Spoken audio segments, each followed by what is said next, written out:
Hello, everyone. Thank you guys for joining us today and taking the time out of your lunch hour to join us and learn more about decoupled systems and primarily looking at the fan coils.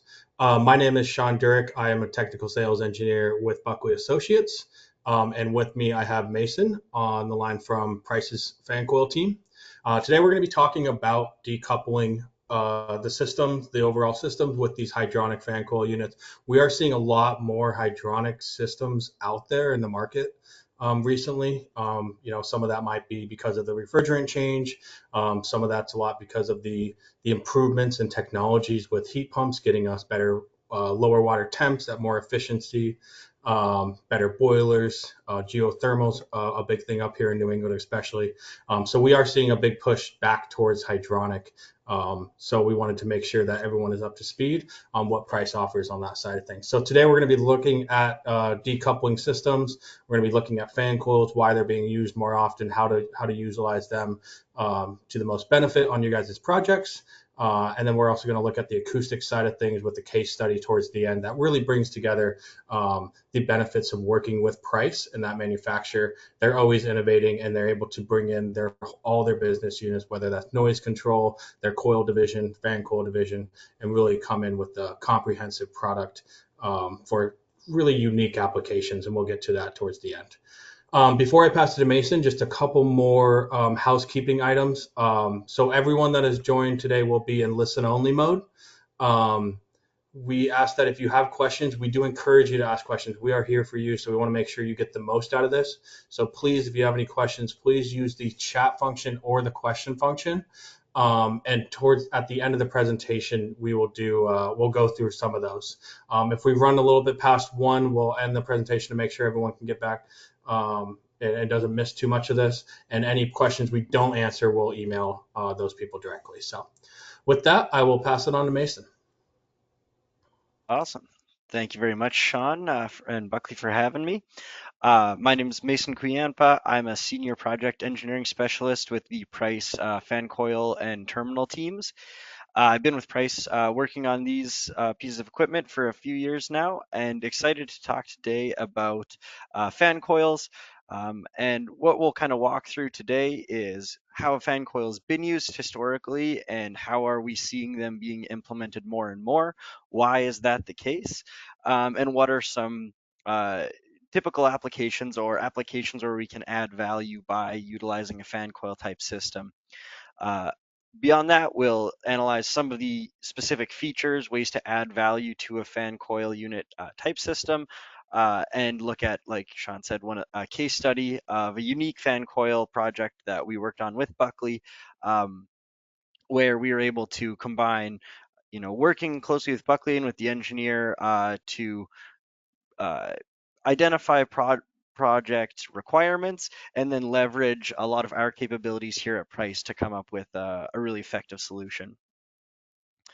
So yeah, again, as you have any questions, toss them in the chat there. We'll try to answer everything before the end of the session here. But with that, we'll jump in. So fan coils have been around for a long time, although they haven't always looked like they do now. The very first fan coils were used before commercial HVAC as we know it today was really the norm. We were mainly finding ways to heat buildings, and cooling was handled more passively. Um, but as electronic motors became available in the early 1900s, we started to see those heating fan coil type pieces of equipment used. Um, Throughout the 40s and 50s, we started to see them a little bit more. Some chilled water coils starting to be integrated into buildings. Really, in the 70s is where the fan coil that we know started to take shape, using PSC motors that they might be able to select speeds on a little bit more, integrate into systems for on-off fan modes. That's where the fan coil industry really started to take shape, but we're still restricted to a lot of the historical fan coil applications that we'll discuss in just a moment, not really being used in high efficiency systems or in advanced, tightly controlled systems. And really in the 2000s, 2010s, as EC motors became more available, more cost effective, these more versatile pieces of equipment are what have really driven the usage of fan coils in a broader range of markets and applications. Now that they are really effective fits in a lot of cases for systems that are looking for high energy efficiency, improved indoor air quality, and utilizing pieces of equipment that factor into that more efficient building systems design.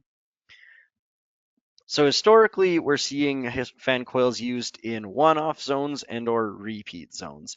So repeat zones being areas like dorm rooms, hotels, senior assisted living facilities where we have the same space repeated many times throughout our building, and we want occupant defined comfort.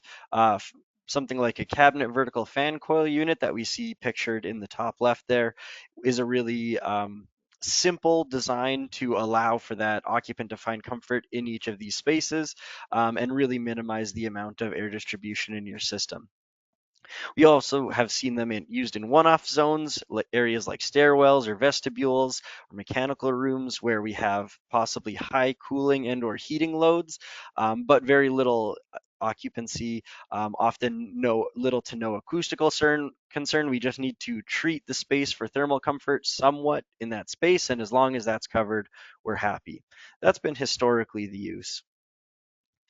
But as I said, as fan coil units get more flexible and efficient, and while still maintaining the ability to handle high loads, we've seen fan and blower coil sales grow across the industry in the last 10 years pretty significantly, about something like a 50% increase if we look at the dollars spent on fan coils in the last 10 years or so there.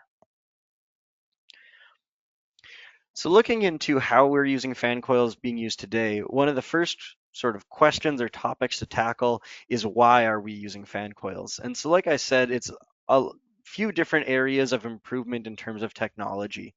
The first fan coils that we used, we were less concerned with filtration certainly than we are today. And so as we've developed more and more filter options, more dive deeper into filter technology.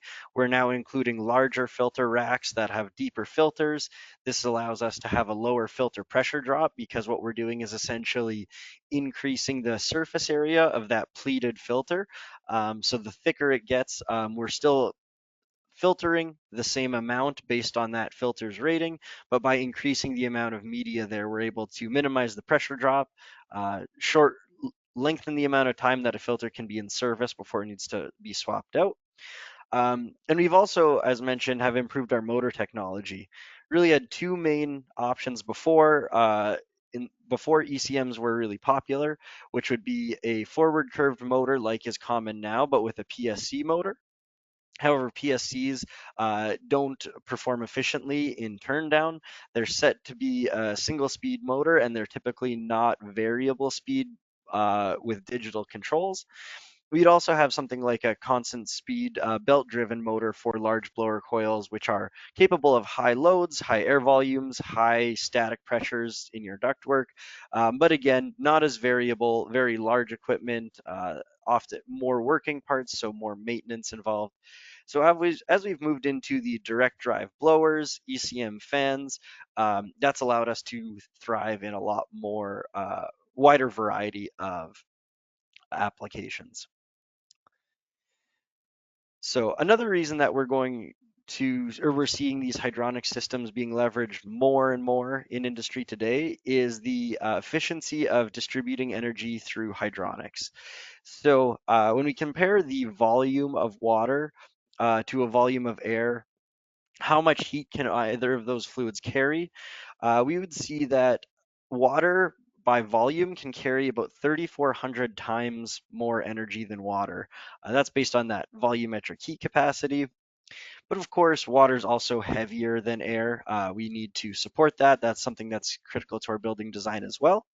But even when we look in that same heat carrying capacity of water per pound instead of per volume, we're looking at about 4 times the amount of energy in a given weight of water as compared to a weight of air.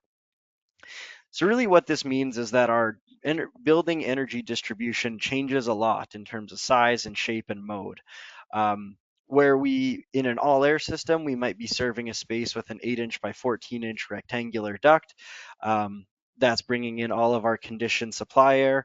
We can carry the same amount of energy in a 1/4-inch hydronic pipe, which is easier to play with sizing. If we want to oversize piping to minimize distribution losses, we're going from a 1/4 inch to an inch, or an inch to half an inch, or an inch and a half, making relatively small changes in terms of the footprint in our ceiling and where we're able to locate that.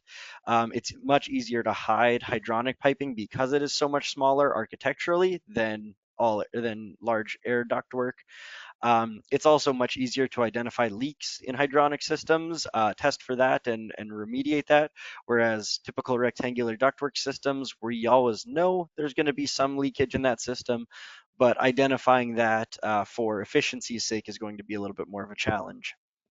And water pipes are very, very quiet. There's no risk of ductwork rattling or high air volumes causing turbulence in the ductwork and generating noise that's perceived in the space. Hydronic piping essentially eliminates that concern entirely. And lastly, if we are comparing our building systems, fan energy tends to be about 2 to 3 times higher per CFM of conditioned air than pump energy. So we're mixing units a little bit for the sake of comparison there, but the main takeaway is that if we're distributing energy in a pump that's able to run more efficiently than large fans are through our building, so we're using less energy to push that fluid through our system as well with hydronics. Energy code is going to be another main driver of a lot of shifts in industry and why certain design types are going to be preferred over the other as time goes on. And ASHRAE 90.1 is the American standard that covers most or influences most local energy code. There are exceptions to that. California has Title 24, which is even more stringent than the current ASHRAE 90.1 standard. But we can see this graph here of the kind of historical parameters of ASHRAE 90.1. And so if we went all the way back to 1975, designed a building to ASHRAE 90 in the original standard, and then came back to the future, designed our same building based on the ASHRAE 90.1 standard, last written in 2022, we'd be using less than half of the energy in our modern building than our original one, all by the same standard. And based on the map on top as well, we can see that energy codes and more modern ASHRAE standards are being pretty rapidly adopted all across the country. So it is a driver for change, and we can see that states are adopting this driver, and it's something that we're going to have to deal with in perpetuity as we want more and more efficient building systems. So especially when we're getting into decoupled hydronic type systems, a lot of this is very owner driven. It's when buildings want LEED accreditation, because hydronic DOAS design has the potential to generate a lot of LEED building rating points, just as that small piece of the puzzle of your entire building system and all of the things that might go into your LEED certification. So you can get more than 20 points between optimizing energy performance, LEED innovation credits, and indoor environmental quality credits just by utilizing hydronic DOAS systems in our building design. So this comes where we get into the LEED accreditation and owner desire areas like universities and life science facilities, as well as higher dollar per square foot office buildings are where we're really seeing this niche happen. And if we're going to use hydronic systems, it comes down to what type of central mechanical equipment are we using? And we've got kind of a gradient here of what the industry has used and still uses and where we fit into the puzzle here. Um, Our typical, more all air system would be something like our rooftop unit system with a fully packaged heating, cooling, and air handling all in that one rooftop unit. We've got cooling towers built into the unit. That is going to distribute our conditioned air to our VAV zones. Um, or to our VAV system, and that will vary the air to each individual zone. It's a lower cost, but less efficient version of building system. Probably where we're seeing most new construction these days would be something more like an air handling unit and chiller system.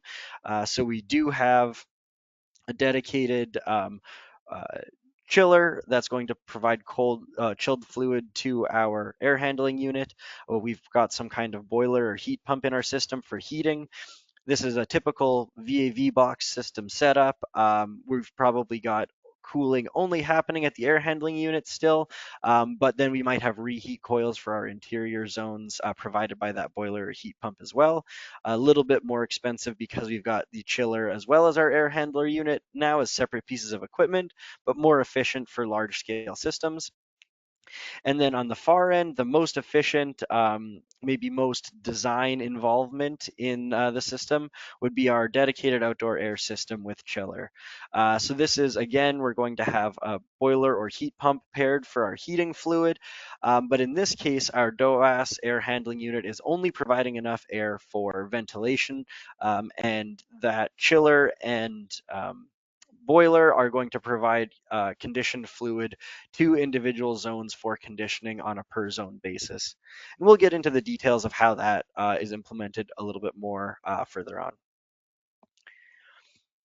Then on the heating side, the other trend that we're seeing very strongly here is a shift from our conventional natural gas boilers into condensing boilers and all the way to air ground source heat pumps, whether that's GeoWells or an air source heat pump more similar to what you might have in a residential application.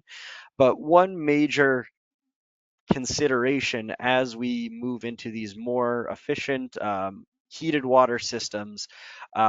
As we go from a conventional boiler to a condensing boiler and then to a heat pump, we're getting much higher ranges of efficiency, using our energy better in our systems to provide that heated fluid to each space.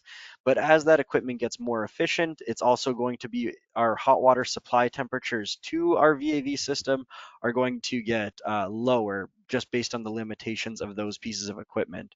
So another great reason why fan coils can work really well in these modern systems is because as that hot water supply temperature drops, um, we're going to benefit from a larger conditioning coil, larger heating coil in our system, make use of a larger surface area for heat transfer to occur on, and make sure we're still hitting our heating loads with 120 degree Fahrenheit water or less, whereas traditional VAV heating design relied on very small coils because we had plenty of heat in the building. We're supplying very, very hot water temperatures.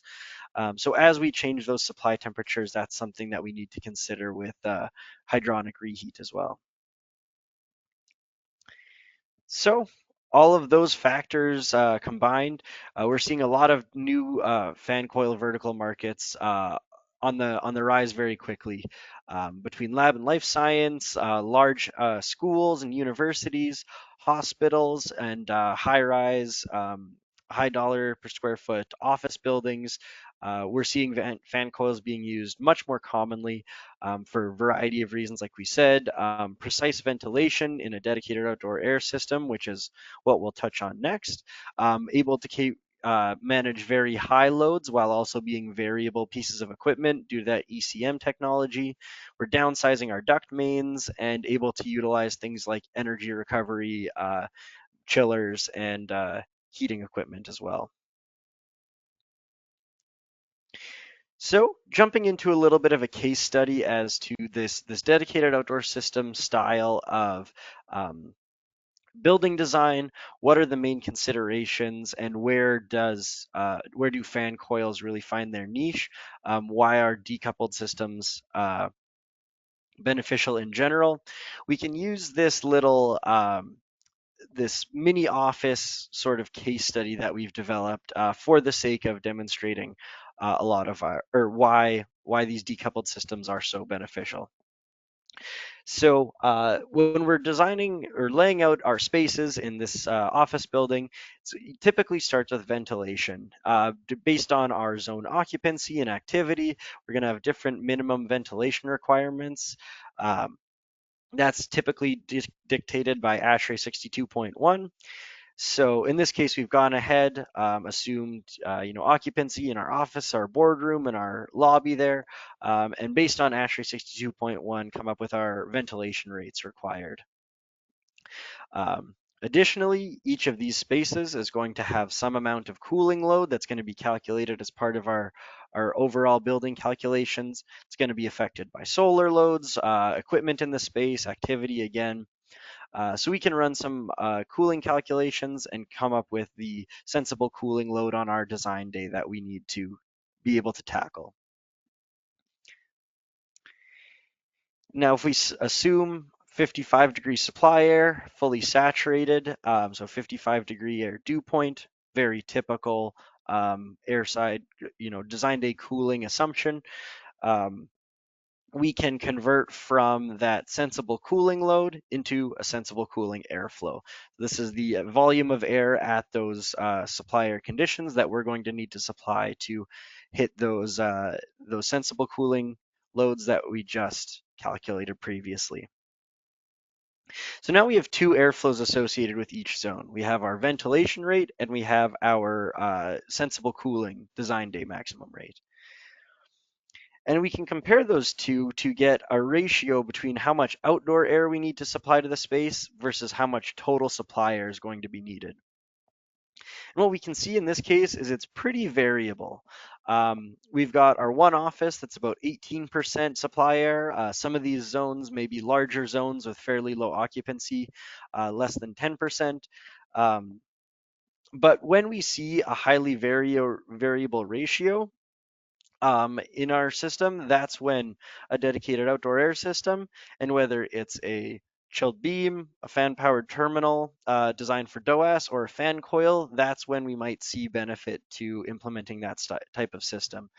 If the ratio is very, very uniform, then maybe a more traditional system is going to be just as effective because we'll be able to supply just to our desired supply or cooling airflow, and we should be covered on ventilation. But when we have this variability, we can imagine that either we're going to supply maybe 18%, have 18% of our air handling unit be outdoor air, and that means that in that maximum cooling, every other space in the building is going to be overventilated, or we might set our outdoor air ratio somewhere in the middle and be at the risk of overcooling a space in order to ventilate it properly. So that gets us to the kind of mission statement of our DOAS system. The goal here is to provide only outdoor air to each zone and handle all of our thermal requirements separately from our air provided. That's where that decoupled word comes in. We say decoupled hydronic systems.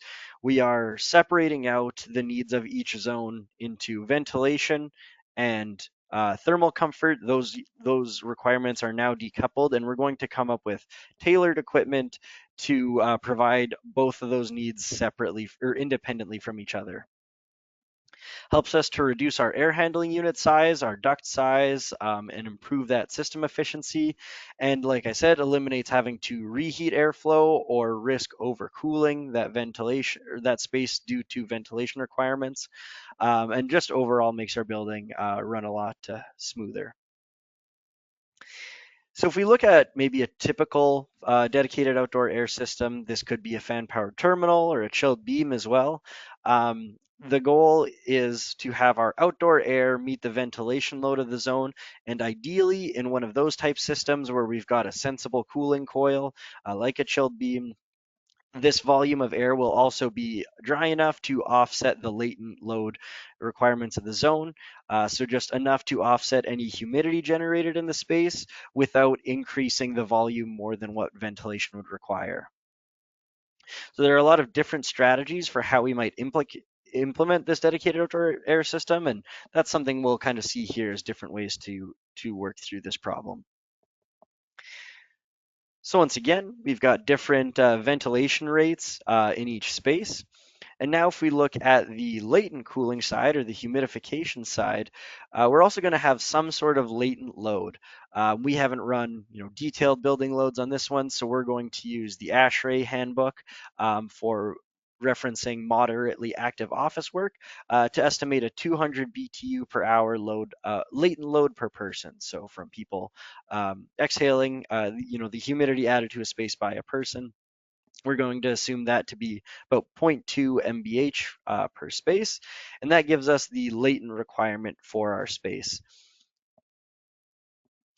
Now again, we are looking to, we've got quite a few numbers popping up on screen here, but what we're looking to do is have that ventilation air that we already know the volume that we're going to provide. We want to have that ventilation air offset that humidity that's going to be generated in each space. So what we can do is, since we've calculated what our latent zone load is, our fresh air requirement, and we can decide what we want our humidity ratio in the space to be. We can take a very typical, something like a maximum space desired dew point of 55 degrees. That's right around the ASHRAE design set point of 75 degrees Fahrenheit at 50% RH. That would put us really, really close to that 55-degree space dew point. So if we know what we want our space to be, we know how much air we're providing and how much humidity we need to offset. The only thing left to solve for is the humidity ratio of our supply. So similar to when we're supplying 55-degree air, we're going to assume that that's saturated air, so that our air temperature is our dew point. So what we can do, solving out this equation, we'll get these grains per pound value of humidity in the space.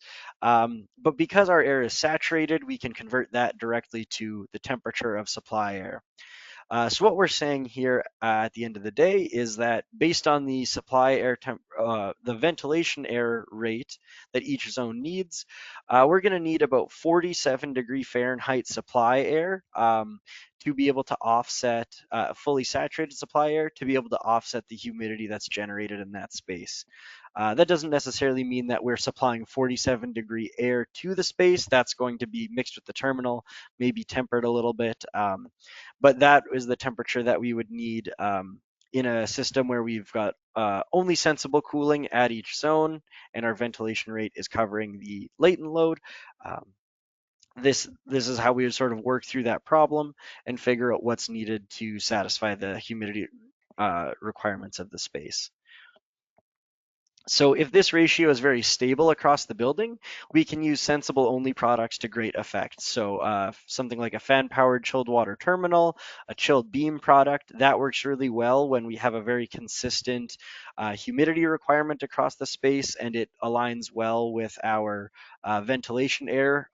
We're able to offset that humidity just with our ventilation air. However, when that ratio gets very variable or very high, if we have higher humidity applications, that's when fan coils with their latent cooling capabilities really start to shine. Um, so something like a chilled beams type design or a fan powered chilled water terminal, that's where we're going to have a sensible only coil at our piece of equipment. Works very similar to the chilled beam style system. So this can be a benefit if your owner is interested in that type of system, but there are considerations about the building envelope or the activity that make that maybe not a comfortable choice. We can also integrate fan-powered chilled water terminals to be able to achieve that similar performance with a different system layout type. Also works very well with heat recovery chillers and condensing boilers because we have that big conditioning coil located at each zone. So a couple of examples of projects that Price has worked on utilizing these types of systems with the sensible only cooling would be the Amazon HQ2 in Arlington, Virginia. It's a LEED Platinum 4.0 property, 100% powered by renewable energy. over 4,000 fan-powered chilled water terminals on this campus, and saves enough energy compared to a more conventionally designed or more traditional office building design. Saves enough power to power 572 homes in the US every year. So 24% savings compared to the traditional design, which is hugely beneficial. There's another similar one, the Microsoft campus in Washington State. Similar thing, utilizing GeoWells, ground source heat pumps, for that heating and cooling. So a system where we are experiencing those lower hot water supply temperatures, probably a little bit warmer chilled water supply temperatures as well because of that more efficient technology. Um, but able to achieve, very clean building operation, very low energy consumption compared to more conventional spaces.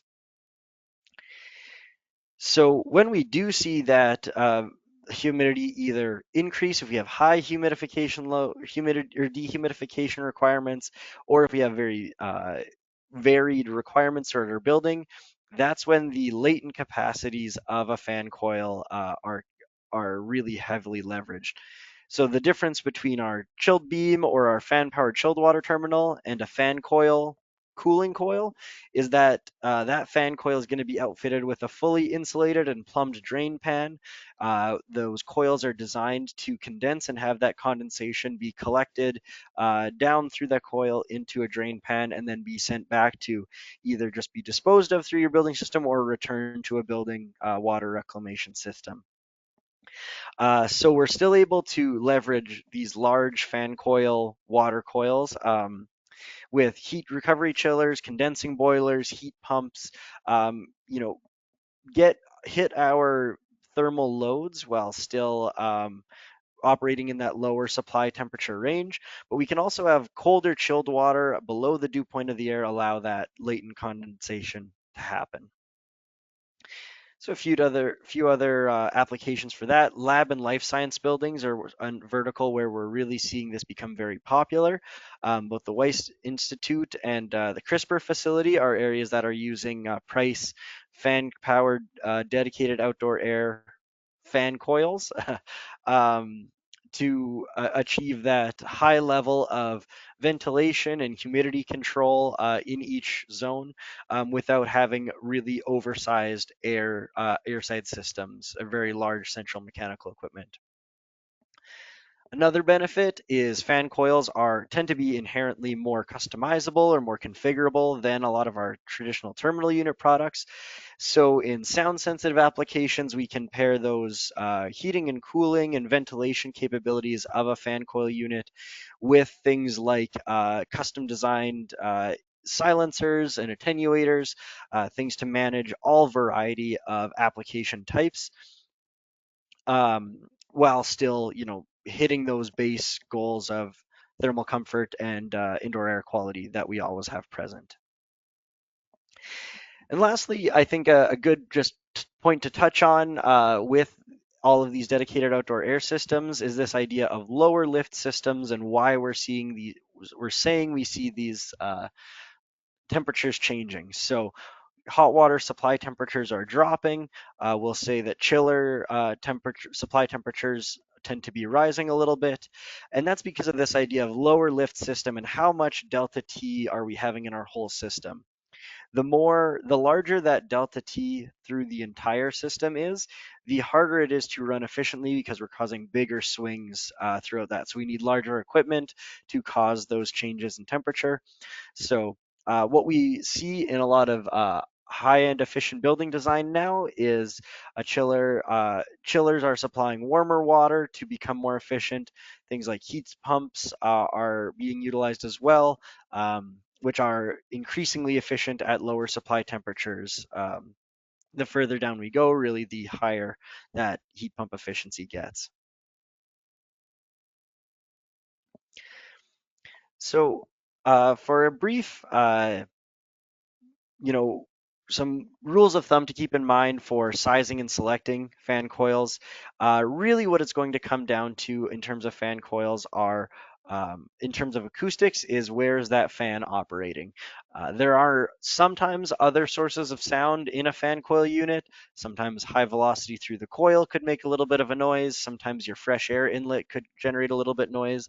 But because of the way that sound sources tend to add, the loudest sound source is often going to dominate and make the other sources very insignificant. So optimally selecting that fan performance is kind of the primary goal when we're sizing out fan coils. And our best rule of thumb, if we're using ECM motors, which is also a blanket recommendation we would always carry, is that selecting for a fan for about 75% of its maximum capacity on design day is a really ideal selection. It leaves us a little bit of top end for acoustical benefits, optimization. If we have a little bit higher static pressure over time than we expected in the design phase, we've got that extra space on top of the range uh, to ramp up that fan a little bit and still hit our performance. And we've also got plenty of turn down space on the low end, so we can turn that fan way down when we're not at design day, help minimize acoustics again, also just serve our space best by tailoring performance to the space needs. Um, and so that's where we're going to see some nuance there because we often have many fan coil options and sizes that would work, but that doesn't mean that they're all optimal selections. Another rule of thumb that we can kind of keep in our back pocket for early stage figures when we're kind of getting a sense of what kind of equipment we're going to need is that roughly a common design rule of thumb is about 400 CFM per ton of cooling for a space. However, we do want to utilize manufacturer's performance data and get into the detailed water coil performance as early as possible to make sure that we're not resulting in something like supplier temperatures that are too cold, and make sure that the performance that we've spec'd out is actually achievable and practical.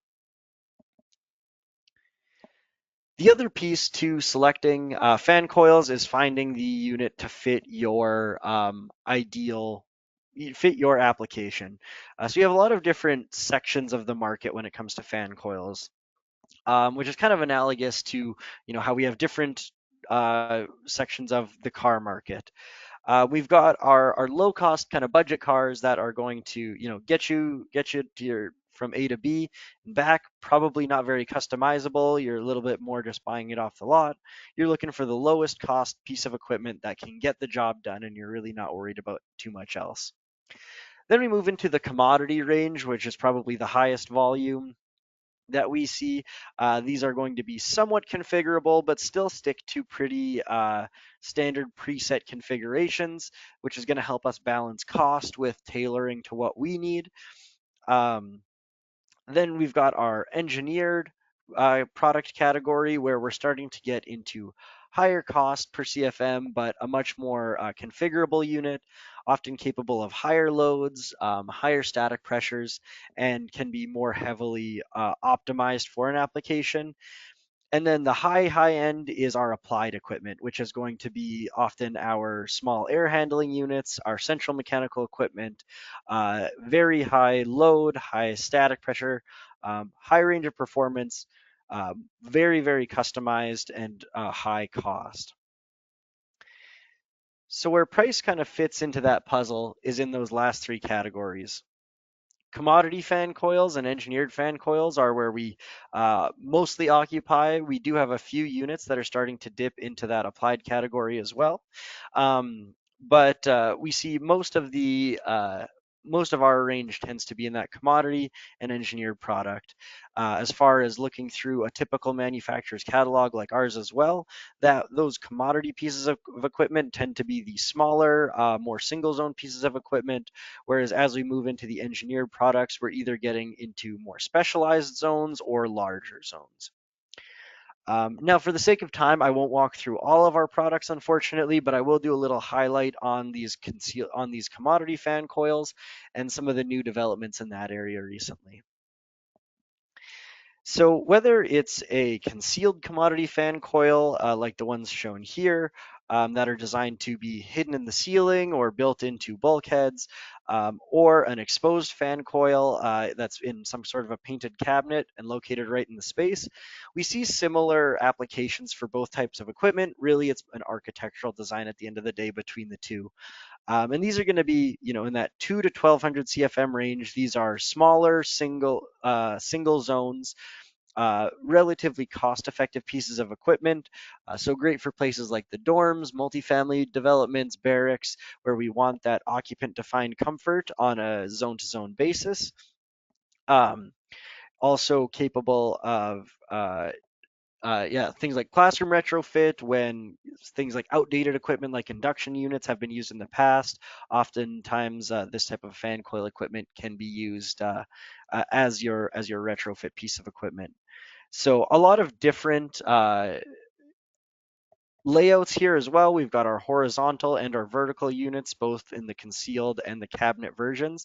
But within those packagings or various packagings, we're getting really all the same types of components, same size motors, same coil performance ranges. Up to about 4 tons of cooling per unit is kind of a typical safe, design parameter there. One interesting case study for some of these exposed fan coil, commodity fan coils, was a project that we worked on in the University of Georgia in some of their dorm retrofits. And one unique thing to that part of the country, where Georgia is very, very humid in the summer.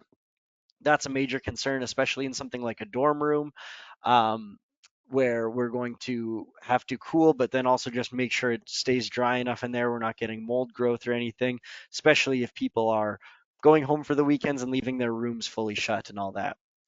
So one of the concerns there is that if we're always cooling to be able to continue dehumidifying, we might overcool our zones. So what we did here was actually integrate. We used a 4-pipe fan coil unit in a reheat configuration. So as air goes through the unit, it's entering the cooling coil, then the heating coil, then being sent out to the space. And in this case, we used custom fin spacing and some discharge air temperature sensor probes integrated directly into the unit casing to be able to sense what each coil is doing, what our supply air temperatures were, what our leaving air temperatures were, and be able to run both coils simultaneously to be able to provide neutral dehumidification to the zone. So we're not cooling the space, we're providing neutral air, but we're still able to provide that dehumidification.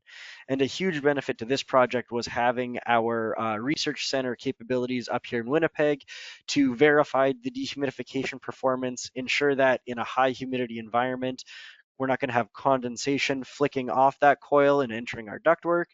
Um, and we're also able to quantify what that dehumidification performance is going to be. Now, a cool variation of these commodity fan coils is what we've been calling the FCHO, or fan coil horizontal office. It's another version of this commodity ceiling mounted fan coil, but in this case, it's designed to fit into a 2x4 ceiling tile. This was developed locally in Boston with the BR plus A. So a couple of a variety of really good benefits here. Able to drop into that ceiling grid, so we would still hang it above the ceiling for actual structural support, but we don't need to do any finishing around the unit because it sits directly into that grid with a painted panel facing down. It's also got bottom facing return and supply through a custom flow slot diffuser there. So it's pulling air through the space. We've got our filter located right in that return grill. It's room side accessible. You just turn 2 thumb screws and you can swing that return access open. That goes directly into access to the motor blower as well. And then it goes through our unit, is conditioned, and then blown down through that slot diffuser, also just integrated into the product. So great for small office zones, hotels, or in conjunction with other types of systems. So For example, we say pairs well for small load single zones or with chilled beams. One great application here would be if we have chilled beams, but we have some concerns about our perimeter spaces. We could integrate chilled beams in all of our interior zones and then have these horizontal fan coils with our slot diffusers lining our perimeter. Because if there is any higher humidity around that perimeter, these fan coils are going to be able to manage that. And then when we're doing sensible only cooling with our chilled beams on the interior, they're best designed for that as well. So going through just some general unit features here as well. So one piece of terminology that you may or may not be familiar with is a draw through versus a blow through fan coil. So draw through is fan layout where we've got our air entering the unit, entering our conditioning coils, our hydronic coils, whether that be heating or cooling or both, and then being pulled into the fan and then distributed. So it's using negative pressure from that fan to pull air in through the return and then push that through our system. That leads to there are certain advantages to draw through, although we tend to need a bigger casing to be able to accommodate that space of conditioning coil, fan, and then unit discharge.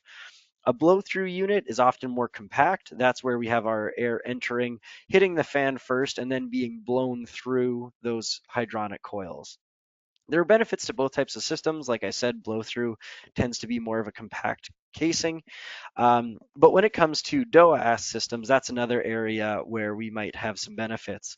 In the top right here, we've actually got a custom price fan coil that has been designed specifically for DOAS applications with heating and cooling hydronic coils. And what we can see is that, especially in DOAS cooling, having a draw-through fan coil is really beneficial for our unit performance. Because what that means is we're going to have warmer entering air into our coil because we're getting 100% return air through that coil. So that's because our entering air is further from our chilled water temperature, we're going to get more effective heat transfer.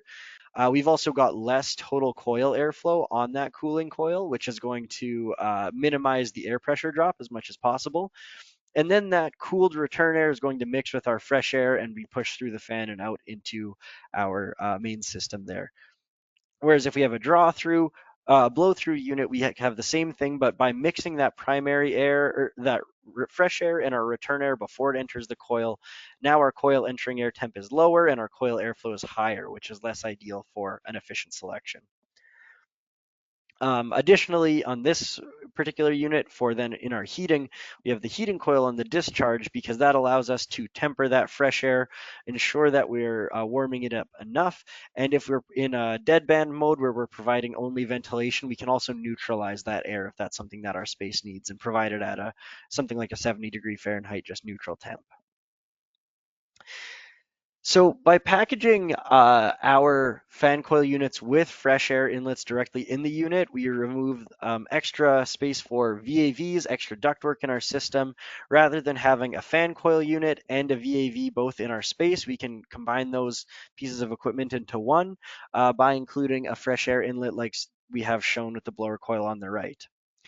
Now, this fresh air inlet is no different than any typical terminal unit inlet. If you've got a single duct with a damper and a cross-flow sensor, that's exactly what you're getting on a fan coil as well. And especially a unit that utilizes the cross-flow style of sensor is often really, really versatile at managing non-ideal inlet conditions. I'm sure many people are familiar with the 3 straight feet of inlet ductwork or 3 straight duct diameters of inlet ductwork before a terminal unit inlet. We all know that that's not often being satisfied, but with some testing and balancing, some adjustment in our controller, even an elbow directly on the inlet, we can reliably measure and control using this type of terminal unit inlet. And so if we compare a little bit of cost with a fresh air inlet packaged into the unit compared to a VAV serving the space just that ventilation air in parallel, we might have our 6-inch VAV box for $250, a controller on that VAV, which is going to be $650 or so. Installation and balancing that piece of equipment. We've got to add a new air outlet because that's a separate duct run and that duct work to get there. we've got something like $1,600 for our ventilation air into this zone, or since we've already got a fan coil doing all of our thermal comfort, we can add in a fresh air inlet for less than $200 and save ourselves a lot of cost and simplify our system. Like I said, ECM fans, and are becoming the norm, and as we move even further, we're starting to look at ECM plenum fans, which are that forward curve direct drive style of blower is very effective. Although, as it gets into very high RPMs, it can be a little bit acoustically limited. It can be a little bit noisy, and won't have as high of pressure capabilities. What we've been working on lately is integrating these ECM plenum fans that are just as controllable and just as efficient as the forward curved fans, but available in a wider range of supply voltages, very high static pressure capabilities as well, which also means that if they're not running at their maximum, they're very, very quiet. So we, as part of our design development process, have tested these pieces of equipment a lot. And we can see with similar unit sizes rated for the same airflows, we're able to hit much higher airflows, much higher static pressures using this ECM plenum fan style compared to that forward curve direct drive fan. So this is actually the BHP unit. It's a brand new price fan coil that is going to be releasing in about 2 weeks here, something we're very excited about, and can also be real value add in sound sensitive applications, because as we turn down with that smooth ECM plenum fan, we get much lower sound output because that fan is just able to run at a lower RPM, less blades, less chopping up of that air and generating noise. Lastly, by using fan and blower coils with robust fans, whether it's this ECM plenum fan or otherwise, we're able to handle a high level of filtration on a per zone basis. So one specific use case for this might be any hospital space that is governed by ASHRAE 170. That standard is going to require MERV 14 minimum filtration downstream of any of any con- condensing cooling coil. So, any fan and blower coil that has a condensing coil, we're going to need MERV 14 filtration after that. So by using this robust blower coil unit, we can handle all of the space needs tailored to the amount that each space needs in terms of ventilation and thermal comfort, and provide that filtration required to serve our space and make sure we're up to code and all that. So the last thing I'll touch on here, I see my time's getting a little short here, but a case study of a project that we worked with Buckley on for the AstraZeneca facilities in Cambridge, Massachusetts. It's a lab and life sciences building. So a lot of really high, intensive design, high requirements as far as conditioning and ventilation, as well as serious attention paid to acoustics. So on this project, they had laid out dedicated outdoor air fan coils throughout the whole building. They had, these were going to be ducted to slot diffusers, and this was an open ceiling architectural building design. But the acoustician came in late to the project, or came in with some big points late at least. After 100% construction documents were already finalized, they went through and looked at the sound power levels of our fan coils, what their design goal as far as noise criteria in the space is going to be, and they said, this is going to be way too loud, we need to add ceilings. Now, adding ceilings after we've got 100% CD is a little bit of an alarm bell situation. So we got together with the acoustician and with Buckley to say, let's see what we can do and see what is driving this, and maybe we can get away from this situation entirely. So the first consideration there is that originally what the acoustician did is took our standard sound power levels for the fan coil that they were selecting, and said, we've got an open ceiling, so we've got no attenuation. We're going to put that on the NC curve, and oh my God, we're going to be at like NC67. This is way too loud. This blue line on the graph here indicates how much each decibel value from our catalog data would need to be reduced to actually meet NC30. And we can see that NC30 line much below where those sound power levels start. However, this is maybe an oversimplified analysis because there might still be some attenuation caused by the space. And if we do add something like an inlet boot, an attenuator, a silencer, how much acoustical energy are we actually able to remove? So in order to properly test this, but because we're talking about a real world live NC value, we mocked it up here in Winnipeg to test it. We've got our 100% CD drawings on the left here and our mock-ups test on the right. Each unit was to be ducted to 8 slot diffusers. For the sake of sealing space in our lab, we ducted each one to 4 slot diffusers and then added a custom silencer at the end of each duct run to have the same sound characteristics and airflow and pressure drop as if we had 4 additional slot diffusers on each unit. And so immediately what we found is that an open ceiling doesn't mean that you're going to measure exactly the same sound power levels as you would in a reverberant chamber, which I think makes sense. Even if we've got hard building materials, we've got metal ceiling construction, that's still not going to be as acoustically live and as echoey as an ASTM reverberant chamber that is basically a giant concrete box, which is how we test that sound power levels for our catalog. So we see already we've moved for quite a bit down the graph just from our room absorptivity with a completely open ceiling, but we still have a little ways to go to get to NC30. So we, BR plus A, went through their mechanical drawings and they detailed a plenum. It was sort of probably going to be a sheet metal field fab, this simple plenum box to redirect some sound upwards into the ceiling. And what we thought is we can do a value add here and design that ourselves, kind of optimize some of this geometry to be as attenuating as possible. And what we're doing there is providing some soft acoustical media for sound absorption and removing line of sight, as they say, which helps with sound. If you can't see the sound source or where that air is coming out of, it's often it's a good kind of gut check for, is this going to be quiet? We also proposed 2 different blower coil units. So they had originally used our custom FCH or more custom FCHG unit with silencers included. We said that a blower coil, like I said, running below its maximum can also be very, very quiet. So let's try that one. And so we got very close with the blower coil, and then with that RDDL inlet attenuator, we were able to get down to NC30.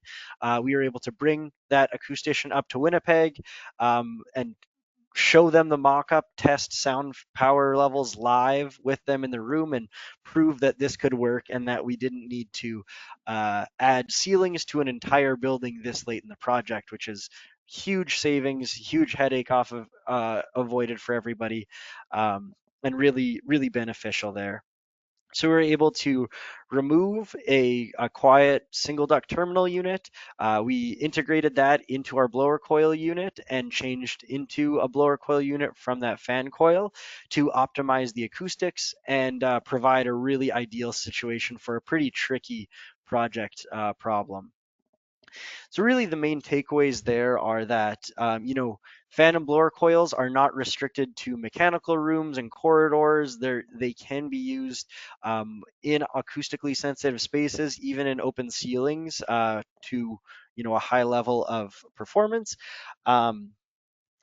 An open ceiling is not going to be as quiet as when there's a ceiling present, but there is going to be some amount of room absorption that we always want to factor in those situations. And just lastly, that ability to work with your manufacturer, work with your sales rep, um, in high value project situations when there's a lot on the line, that leveraging that ability to do in situ mock-up testing to actually come up with a tested and tailored solution is very super invaluable to invaluable to the product. We can't overstate the value there. So With that, I've only got about a minute left, but that will wrap things up there. Sean, did we have any questions? Awesome. Thank you, Mason. That was great. It doesn't look like we have any questions, and we are right up against it. So perfect timing on your side. Awesome. Just want to thank everyone again for joining us during your lunch hour. Hopefully, you got some benefit out of this. If you have any questions, please do not hesitate to reach out to your Buckley representative, and they'll help you out. And with that, I hope everyone has a good rest of the week and a good upcoming 4th of July. Thank you, everyone. Awesome. Thanks, everyone.